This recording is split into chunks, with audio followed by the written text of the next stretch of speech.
Welcome to Talk Cosmos, the show where Sue Rose Minahan and her panel of guests bring you leading-edge astrology conversations through a journey of soul growth patterns connecting astrology's energetic cycles.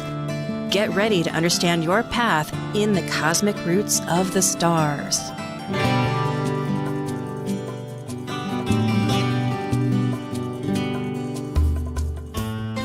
Hello, this is Talk Cosmos. I'm Sue Rose Minahan, your host, and I thank you so much for tuning in on Talk Cosmos YouTube channel or any podcast, as this is November 7th. And tonight we have Planet Buzz, a wonderful panel of 3 that repeats every month. And when you subscribe, you'll find out exactly when we meet. And the subject tonight is aspects repeating. Now, when I wrote that down, I was really thinking thirds a charm, which I wrote, meaning we're not going to just talk about aspects. We're talking about the entire idea of a repeating theme that astrology is filled with innumerously. And of course, we're not anticipating to try to teach except to illuminate, right? This is opening up the idea that we are in a changing world. Einstein, any metaphysical energy from Hermes, the ancient Hermes, the goddess of communication and so much more, of Thoth and Egyptian, and it goes on and on and on, all understood that energy can never be destroyed. It's only changing. So when we have repeating patterns, it's amazing. 3. Okay, we are ready for Planet Buzz.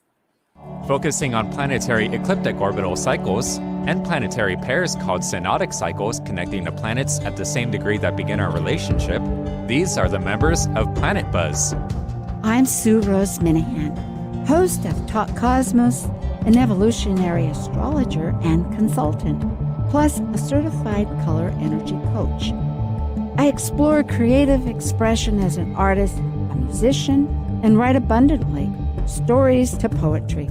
I love investigating mythology's language, philosophizing eternity, and I'm a perpetual student of life, seeing oneness of body, spirit of people, animals, and nature.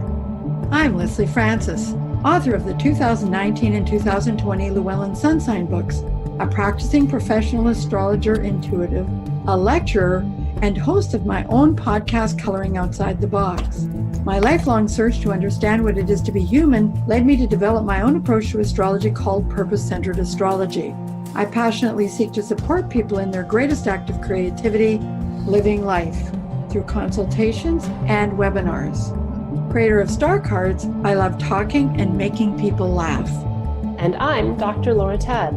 I have a PhD in human science and work as a spiritually oriented psychological astrologer with people around the world. I teach and lecture on astrology both in person and remotely. I have a blog. I have written for the Mountain Astrologer, Celestial Vibes, and Tarot.com. Additionally, I am the educational coordinator for Live Life Resources, an educational nonprofit specializing in resiliency training, education, and research.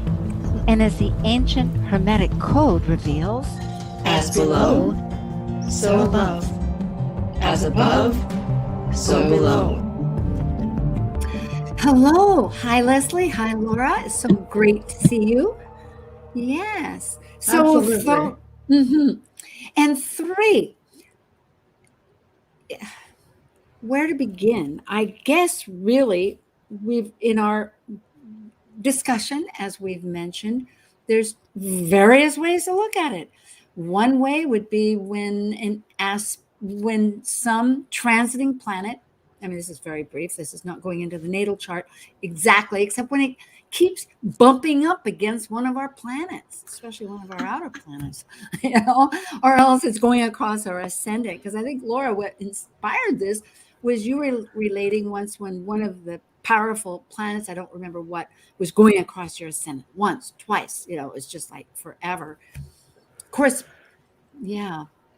So, but it is when we look at our life from an astrological view, because we can look at our ephemeris, and then that's our Bible of like a kind of like a where people that go to the tides, like the tides every day for people, of course, they might know the ephemeris, but it accounts for every degree that the sun, the moon, all the planets, whatever is out there in the sky, every degree, every day, what it's doing. So we can see from that astrological viewpoint that there's a reason why we're really getting forced to deal with something, because it's wanting to talk to us a lot.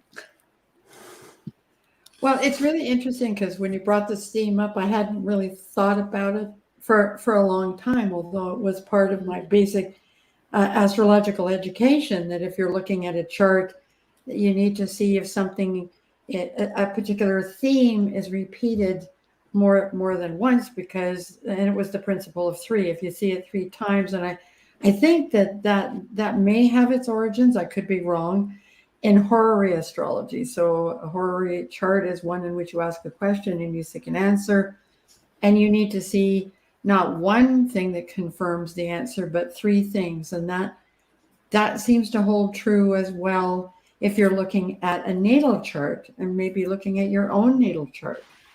Because sometimes, and we find these things out when we're going through transits and progressions. So something only makes, say you only have one aspect between two particular planets.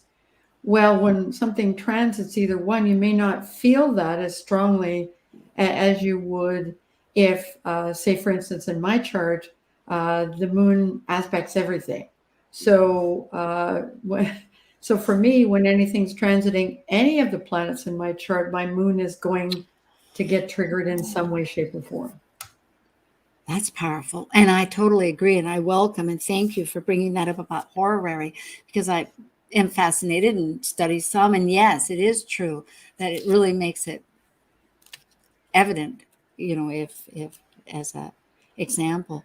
So, and there's so many ways though in the chart to see that well, I'm not sure about the verbiage, but to see a correlation of three. Because I think, Laura, you were mentioning too, which I'd love. Yeah. So even in a very simple way, and my mic is not working suddenly. Oh, we can hear you. Sound okay. Good. It's not playing through the headset, so I don't know how it's working. Because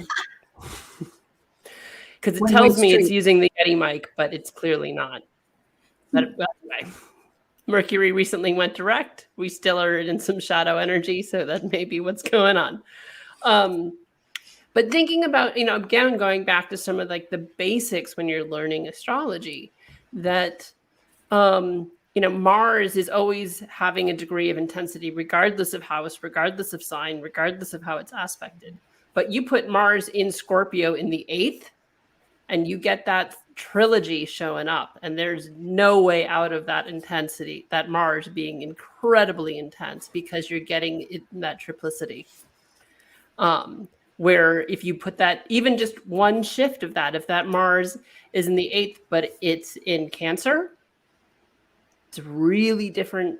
The intensity shifts dramatically in that triplicity changing. And so looking at those themes, or it can be, so there's that where I like the rule of three of how I was first taught it was sort of looking at things that in a natal chart of it being a possibility. And that once you get into the theme showing up, the archetypal theme showing up 3 times, it is pretty much like it's an unavoidable given versus a probability.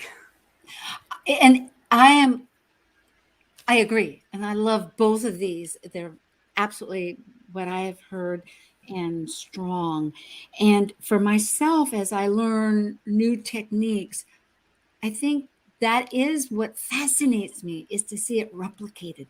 Some theme that I already know exists. And I think, oh, well, of course, how could I have doubted this? And often on a personal level, right? Because we're looking at our own chart, to try to understand this theme to begin with, or this technique rather. And you go, oh, it's all over the place. So, yeah, no, this is powerful. And you can't escape it. That's it. So why question it? Because I think there is within a lot of astrology, and this is does a comment, for oneself, one wonders, well, why am I have to be this way? Well, you know, and when you see that there's the nature of how that it wants to be expressed and in different ways, you still have choices of how you're going to just illustrate that. But it helps. It's like put the plant that wants shade under a tree. Don't put it out on a porch where it's going to get all the sun, that type of idea, right? So 3s.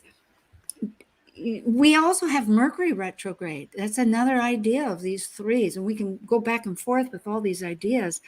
But that's the standard one that globally people 3 times a year even will experience this planet of communication. The principle of 3 works in the retrogradation of any planet because it backs up and goes over the same point 3 times. Yeah. It's interesting because we did talk a little bit before about what the number 3 might be, and the number 3 is actually about communication. If we're looking at it from a numerological point of view. Well, would you say, and I like this because I think numerology is, of course, strong in many respects. It's the golden mean that creates beauty, and it's the Fibonacci, and goes on and on with all the relationships. But if you have 1 just as a code word, leadership, and 2 as partnership, as this and that, the 3, which is communication, would you say then that that's between spirit and the self of bringing in that 3rd element? Hadn't really thought about it. What do you think, Laura? Possibly. Where I go more with it in an astrological sense is, but we have 3 modes. Oh, right? Yes. Cardinal, Okay. fixed, mutable. And unless something is at the very end or very beginning or the 2 bodies are at the very end and very beginning of the sign, all trines occur in the same mode. And a trine is they're easily communicating. Right? That's what the trine means, is that there's this ease of communication between the archetypes, between the planets, between the trining signs.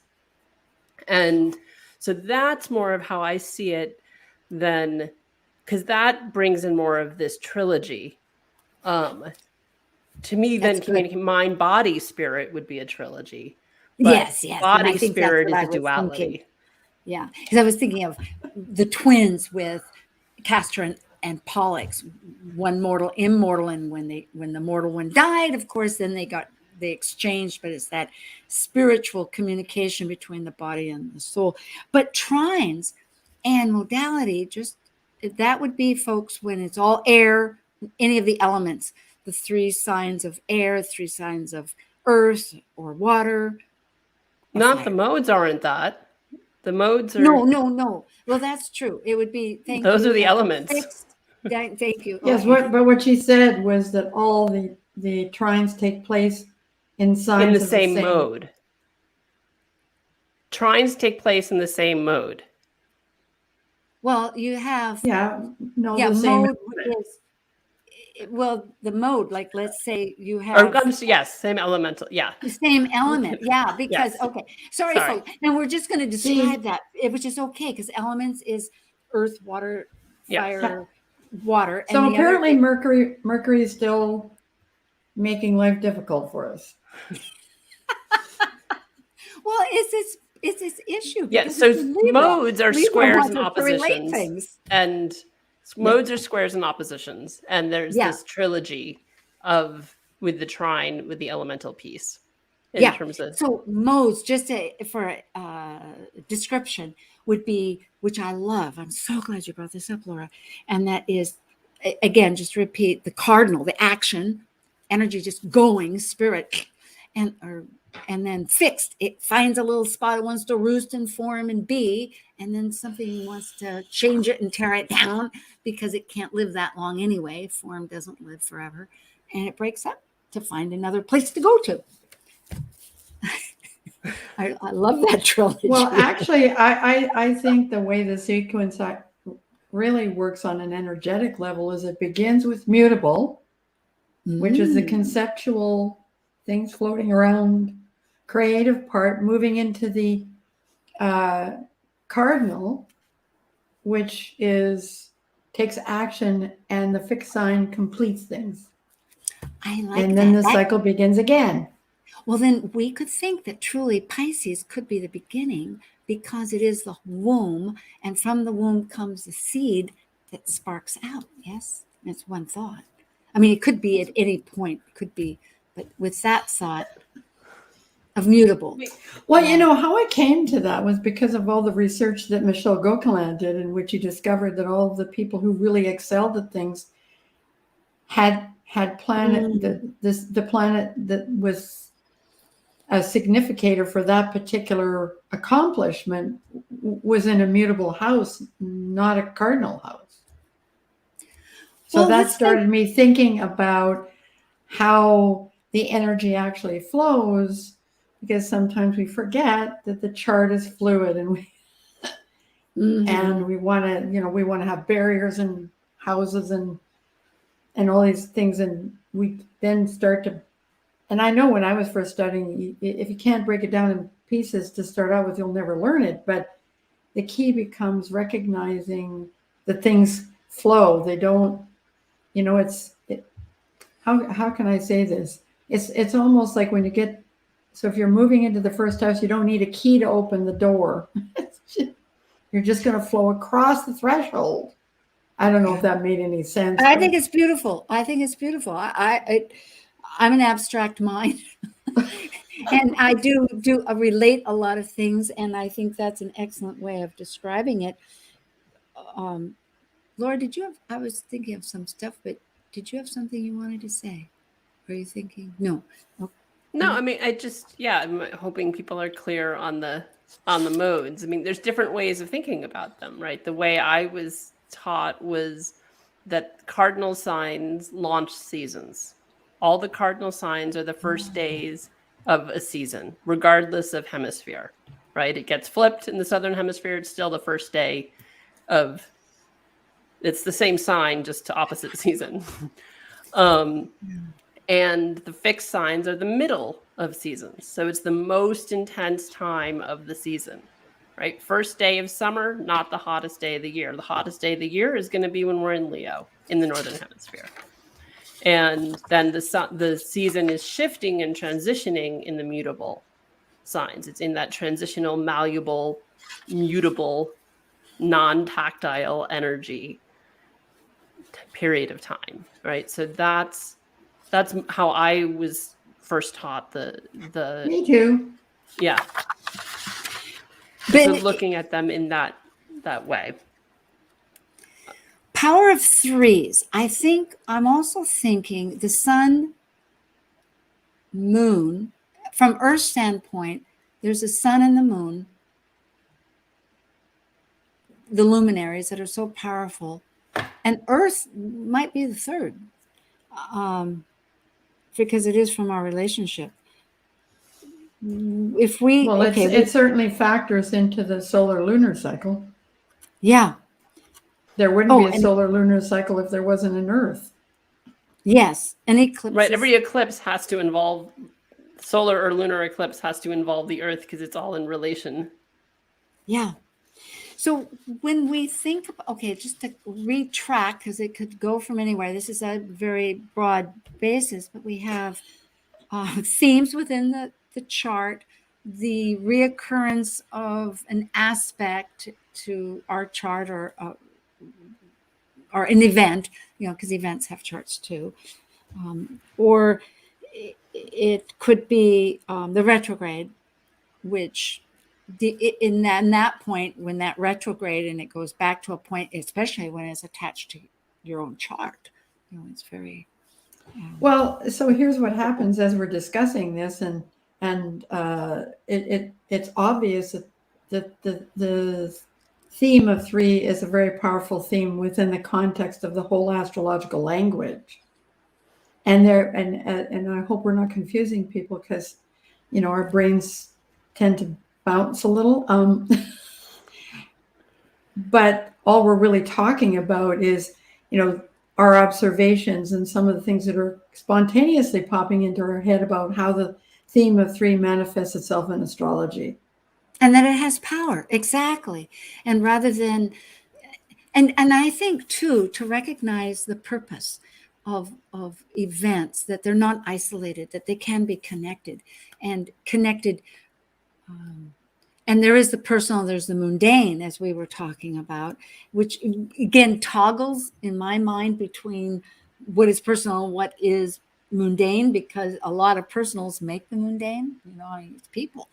And, but for instance, I know when I was studying the dwarf planets in a series here, it's difficult to learn sometimes a new concept and how does it apply and what's the meaningfulness, and you read a little snatch of it, but what does that mean?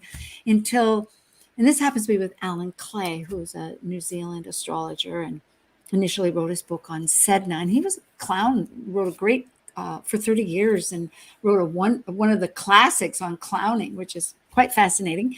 But in that class, the last class involves putting the transits, our personal transits of that dwarf planet to perhaps major planets like Saturn, which is always tells something, or Pluto, which changes something, and vice versa, when those planets might be transiting the dwarf planet, whatever they are, because there was quite a few dwarf planets that were discovered, as far as we're aware, in around 2003 to 2006. And whenever it was 3 times, it was like my personal diary was opening up in front of me. It was so significant. And it would spread out over a period of time. And as you were mentioning, a theme in one's life, like a phase. So it can happen in many different ways. And this, so it's a strong, it ties it together, brings more meaningfulness to us. And I think, I'm hoping part of the reason to talk as we are, as abstract as it might seem, but it's tied together with that idea of how meaningful. Well, maybe at some point we could share a theme from our personal charts that would give people some idea of how, because it is a concept that is so basic to astrology, but as we were discussing before, sometimes we lose sight of those things. And I see my brain just went. No, Leslie, I love that. And to tie that together, I think immediately is this idea of, in our chart, we have a phase between any 2 planets. In other words, when we were born, like typically people look at the sun and the moon, and many astrologers consider that to be a paramount theme, just that phase in your astrology. And I'm not saying it's not, but not all astrologers think of that first, whereas some do. That's all I was trying to present. But the fact is, let's say they're trine, or let's say they're square. Trine would be that flowing 60 degrees, same element probably that we're talking about. Square would be where it's in a mode of the same mode, but fixed, for instance, but needing to work to get through. And whenever the sun and the moon come up in that similar phase, it relates to us, even though it may not be in our signs. I think we were talking about that. Yes. So we experience this repeating theme, even if it isn't in 3s, it could be 7. Like I think also, Laura, you mentioned when I got inspired about this, was that some planet had gone across your ascendant 7 times early on. It could have been Pluto, which I identify with, because also in my 20s, I had Pluto entering my first house, and it was pretty pivotal. And I have to look back and see how many times it actually went across my ascendant, or if it knocked my moon or my Neptune around a lot, which that could have been the issue. So try having Pluto retrograde conjunct your ascendant within a degree for your whole life, and then it finally goes direct just before on your ascendant just before your 71st birthday. So you are direct now? Are you talking about yourself? Yeah, so I guess what I'm trying to say is that there's a lot of different, like obviously certain things are going to have an impact, and I'm digressing, and I'm sorry I went off track because this is not a theme of three, but it's not. It's a fact of no. But that's a theme of 70 years having Pluto retrograding over your ascendant. Yeah, it's 21 times 3, I think, or something. No, I mean, Sort of, but not really. Sort of like that. Not, yeah, it's true too. Okay, well, scratch. Sorry, folks. Delete. But I do think that the idea of repeating signatures has essence in itself. So up until the 71st birthday, goodness knows how many times something could have repeating. And this is another shift of a pattern. That's all. It's a revealing, so yeah, and I actually really feel it. Like I really feel a significant difference, which is unusual because I after a while you stop looking to see how old you're going to be when it finally goes direct. And, because it's been conjunct my ascendant within a degree my whole life, I thought, well, how is that possibly going to feel any different? But it does. Well, thinking of retrograde going direct, since I have 3 planets that are retrograde natally, Mercury, Jupiter, and I think Neptune, I should know, but I'm sure it's Neptune. Jupiter is the only one that will never go direct unless I live to 105, and you never know, but I don't think so. It's going to be retrograde. But looking back on the ephemeris and understanding those periods of time, it was illuminating. I can distinctly remember a shift in consciousness. It just makes you go out of it becomes visceral. That's what I'm saying. So much of this and the intention to make astrology essential as in its mystical way, because it is a bit. Mm-hmm. No, and I just think that looking, tonight we're talking about patterns. I mean, the principle of 3, and we're obviously including other principles. Lara with her Pluto over her ascendant 7 times, and she's still here to talk about it. And the better for it. but I just think it's really a fascinating thing because there's so much to astrology. There's so many. You can't ever exhaust in your whole lifetime everything that you could possibly explore, even in your own birth chart. However, it is lovely sometimes to be reminded of the essentials, and I think the principle of 3 is an essential. You're going to find the major themes in your life should repeat at least 3 times. I think that's a great ending, as we have about half a minute, well, not quite, but as we're beginning to drift to our little break that we take at the half hour.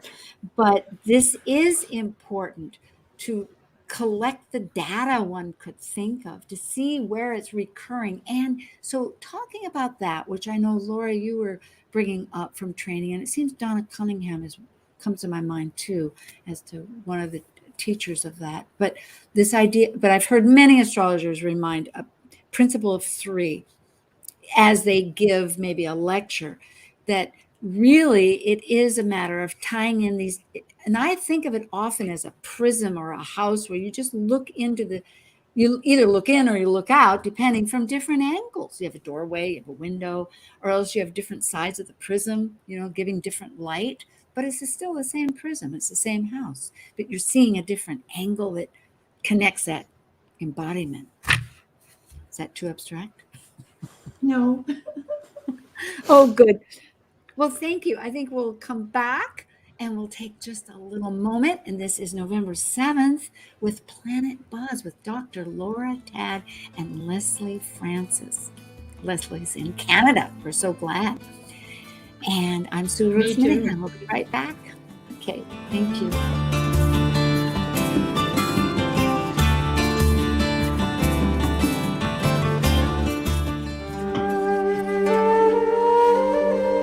While we take a break from this week's edition of Talk Cosmos, let's take a look at this cycle's archetype. We are currently in the yin period of Scorpio, traditionally ruled by Mars, now ruled by Pluto. By departing a cycle based on comparison between extreme energies finding balance, Scorpio commits a relationship to exchange resources, experiencing power and powerlessness for the purpose of soul growth transformation. As a fixed water sign that is extreme, intense, and secretively deep, Scorpio's passionate nature questions the psychology and mystery concerning life and death. Old world travelers never began a journey without a compass. And today, smart travelers won't leave home without a map or GPS to navigate the journey ahead. But when it comes to your journey through life, how do you get your guidance? By aligning numerology and astrology's wisdom. Combining numerology with astrology offers a great spectrum of insightful meaning for your personal yearly, monthly, and daily numbers. And to help you navigate these numbers to discover your best daily route, numerologist Liz Mouchette, along with Gloria Riley, an Egyptian numerologist, and intuitive consultant Jenny L. Sinclair, have co-authored the book Gateways to Change 2018 and Beyond. Keys to navigating the seas of life using numerology and astrology.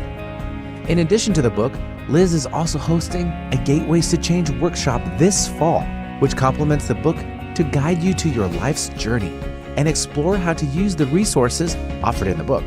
Copies of the Gateways to Change are included in the registration fee.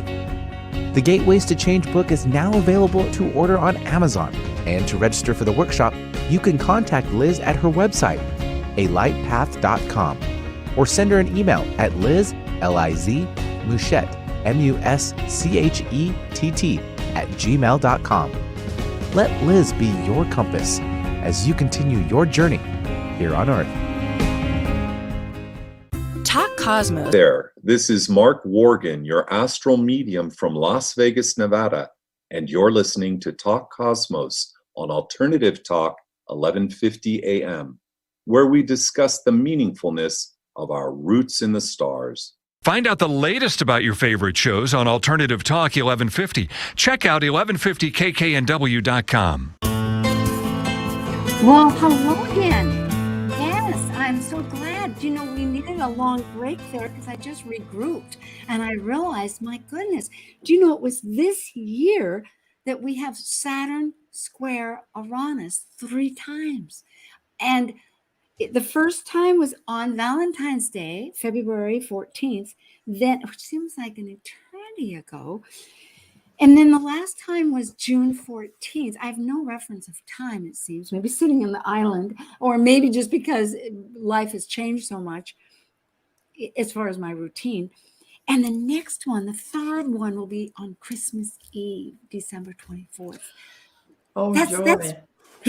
this is really big. This is like exactly what we're talking about. Dong, dong. Well, that really is, don't expect the kind of Christmas you normally. No.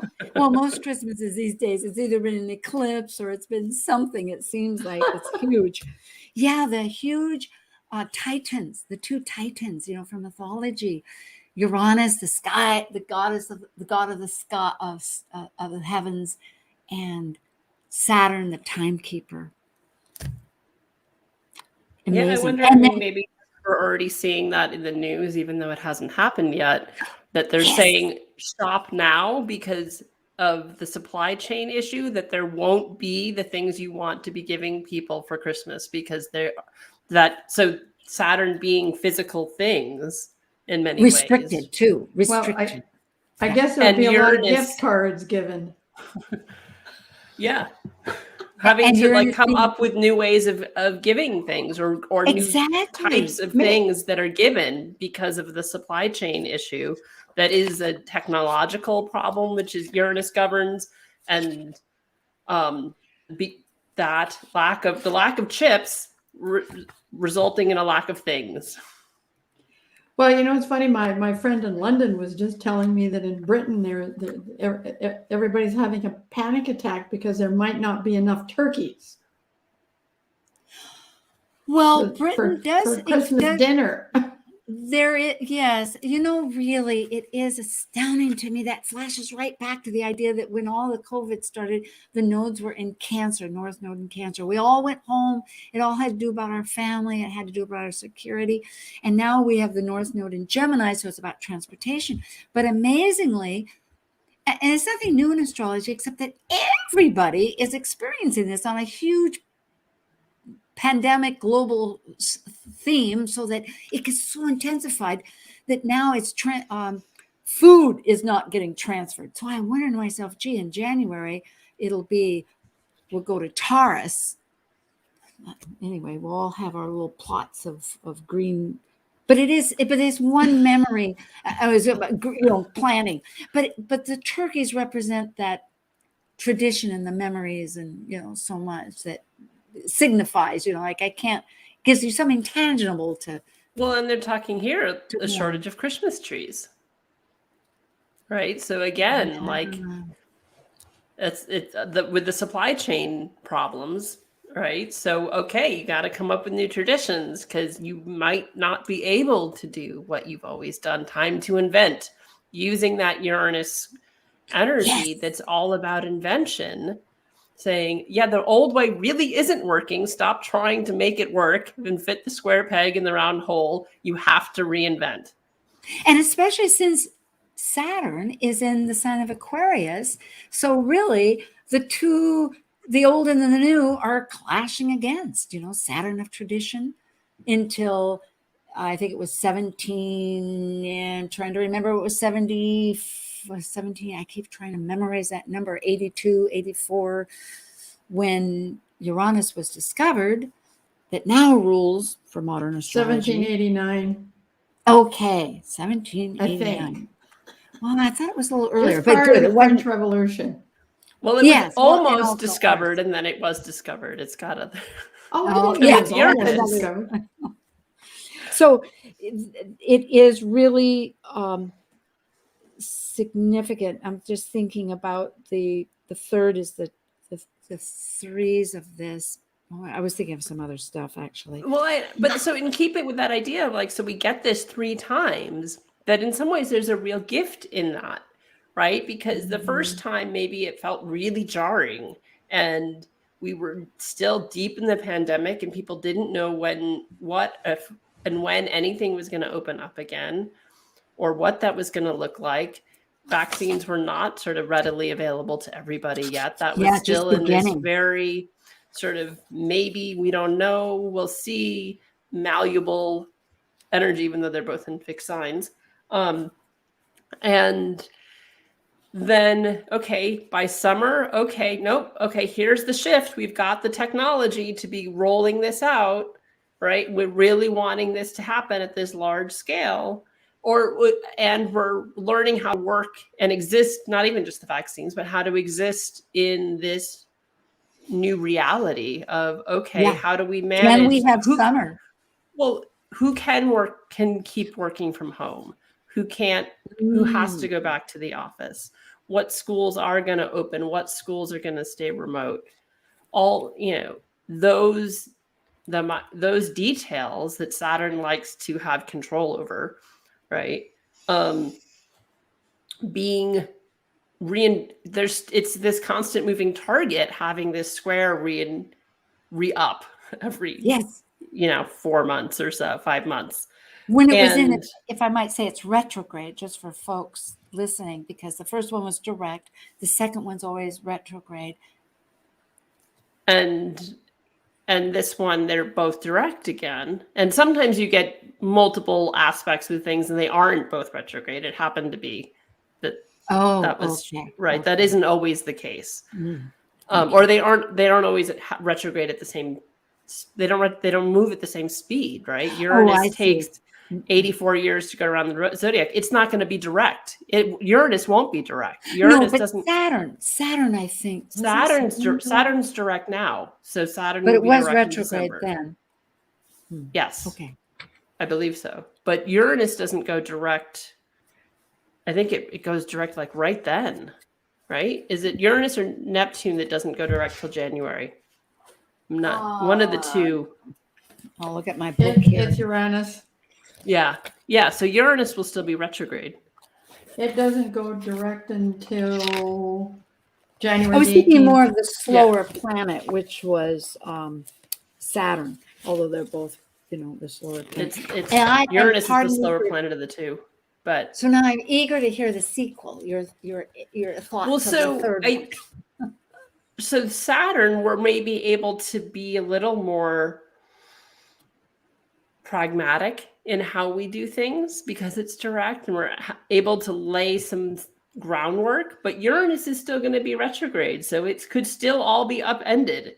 It's going to be a square, and Uranus isn't done being retrograde. Yes, Leslie. Well, but the opportunity exists to as you were discussing when we're talking about supply chain issues, to reframe. Yes. What because Uranus and Taurus is it's good. If you don't, and it's odd to say this since it's in Taurus, but you got to be prepared to. It's interesting because as a journalist, I once went to a workshop by one of the pioneers of the codependency movement, and he said, change is inevitable, growth is optional, which was a complete shock to me as an Aquarius. It's like, aren't those two the same thing? But anyway, so I think that what's going to happen when Saturn goes direct is, are you prepared to reframe things? Or are you going to, do what people have been doing, which is, there's this whole, with Jupiter and Aquarius too, all this stuff about freedom and what is personal freedom? How can you be responsible for yourself, but also remember that you're part of a community? And we're still struggling with that one. Well, you can't. No, go ahead. So it's going to be really interesting to see how, and because Saturn is it's what would you say the phasal relationship is? That's a first.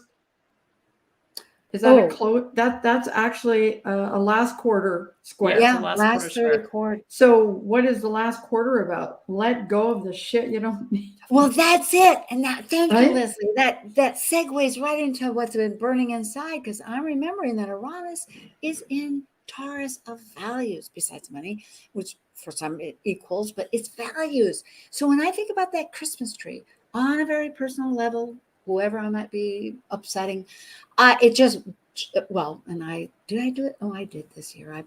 I bought a tree that was actually cut, which is very unusual. I'm in Hawaii and I did a little tiny tree. My husband likes Christmas. I would just not do that. But I've often thought, get a planted tree. Or my grandmother used to just have a bough in her tiny little apartment. But the point is, regardless of how we look at it, what an opportunity to come up with the real values, to scrutinize and say, and decondition, that good old Saturn term. Is that really what I always felt was so valuable? Or is that something that's been handed to me, like cutting off the ends of the turkey into the pan because Graham and Grandma and whoever did it, just because the pan was too tiny, right? Not necessary to do the old thing. So really, it's a chance to be liberated. It's true. And the underside of that is some mourning, because I think regardless of what we're so liberated at, there's a little mourning, just like the birth comes out and you have to snip the umbilical cord. Not that I've birthed a child, but that's the essence. Well, but I think too, you can lean into that square, lean into like, wow, how exciting, rather than grief. Like, you get to totally reinvent things. It can be really expansive. it can be breaking out of, like, instead of wearing clothes you've outgrown because you like that don't fit you anymore, right? Or that you lost a lot of weight, and why are you wearing clothes that are 3 sizes too big, right? Like, it can go either way. Or you just And don't use them. you don't use them. It's, Mm. I've had a dress that's sitting in my closet I haven't worn in 10 years. Why is it there? Do I ever imagine wearing Wow. a blue dress with lots of tulle and lace? Probably I want to not. see that dress. I may have to bring it to Norwalk, but Yeah, I know. You're really stepping on absolute truths of us.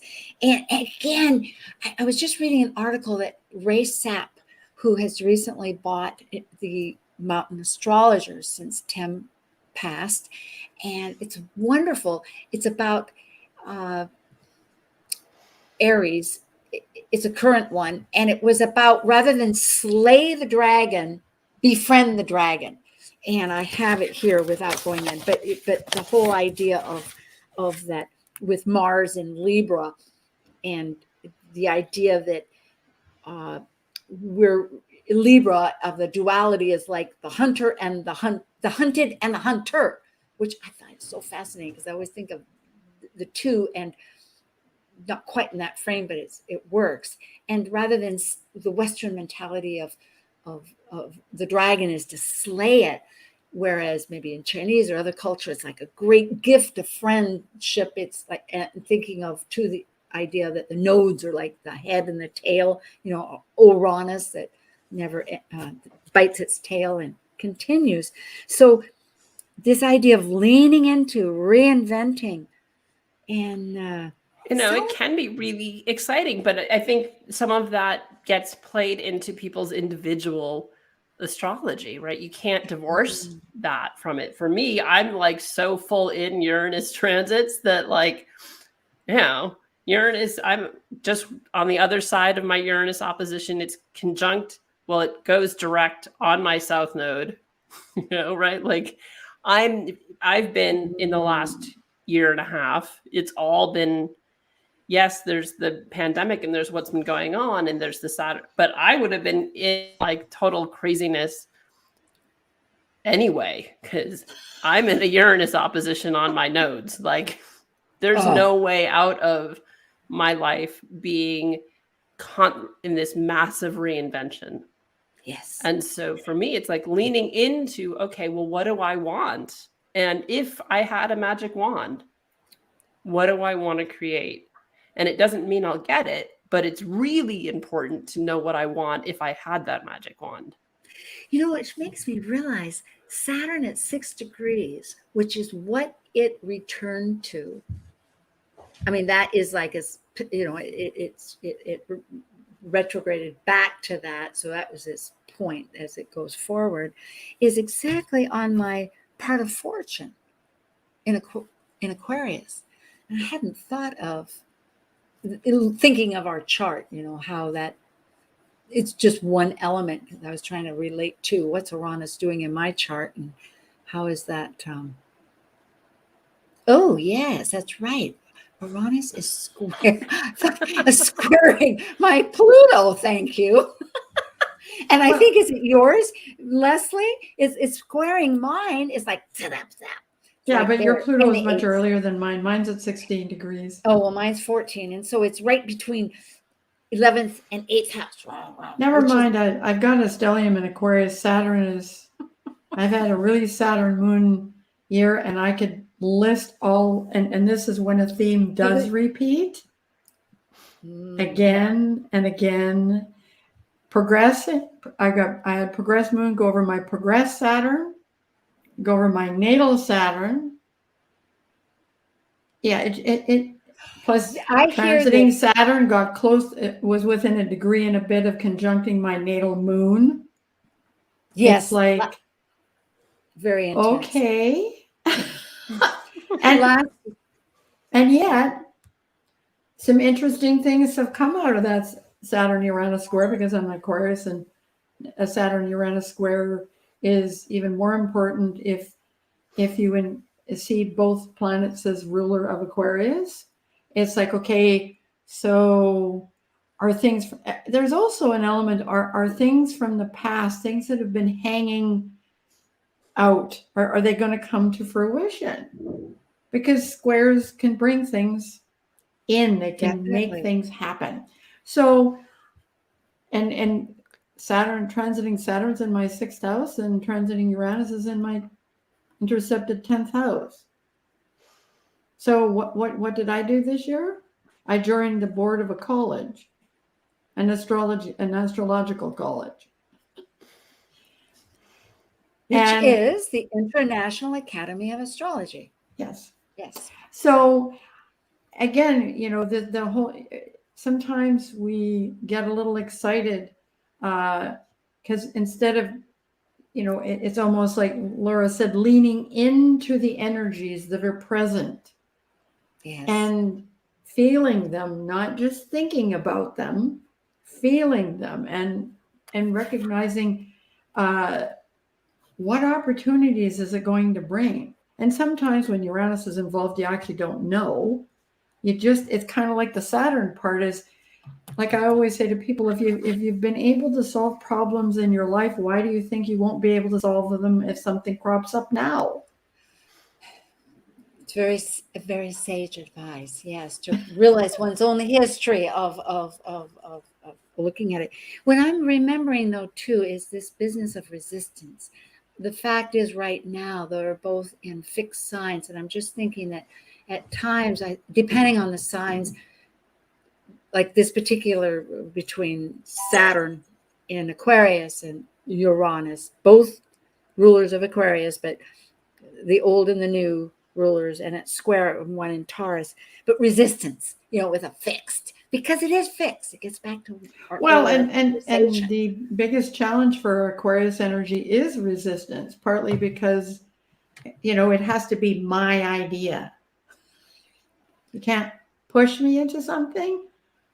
Yeah. So I once had a therapist who said to me, because I was talking to her about a friend who had a psychologist who gave her homework. I said, homework? She said to me, my therapist said to me, well, Leslie, you'll notice I only ever give you suggestions. Yeah, right. And that is really one of the best ways to think about how that energy functions. It is rather than thinking that someone is trying to push you in a particular direction, Uranus comes along, I think, with suggestions of where the change needs to be. And if you don't pay attention, out comes the stick of dynamite. Right. Well, and that's where that retrograde, the rule of 3, the getting things multiple times, you know, I often tell clients, like, the gods get louder when you don't listen, right? So you get a little whisper, you get some hints, maybe some themes or ideas of ways you could change things in your life, even bleed through in a dream or just like a passing thought while you're in the shower. And then, you know, you don't listen, you don't take action, and it can reach a point where it's unavoidable. And you have to make the change. You have to, I mean, that was like the ridiculous numbers of hits I had to my Pluto ascendant. And it was 5 exact hits, but it was got with an orb, you know, with other retrogrades. So still counts. Yeah. And the most intense one was a car accident, because I was literally going the wrong direction with my life and I had to change. Wow. And you did. You actually changed schools and directions, and how illuminating. So here we have Christmas Eve coming up.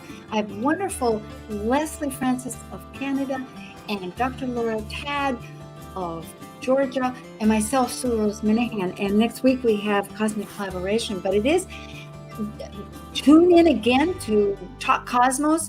Remember, there's a charm, and we'll reinvent, and we'll be together. We'll be together, and we'll keep working on the reverberations, because thanks so much. Thank you for joining us on Talk Cosmos, the show where Sue Rose Minahan and her panel of guests connect soul growth patterns with the energetic cycles of astrology. Be sure to tune in next Sunday at 1 p.m. Pacific Time to continue your journey through the roots of the cosmic pathway.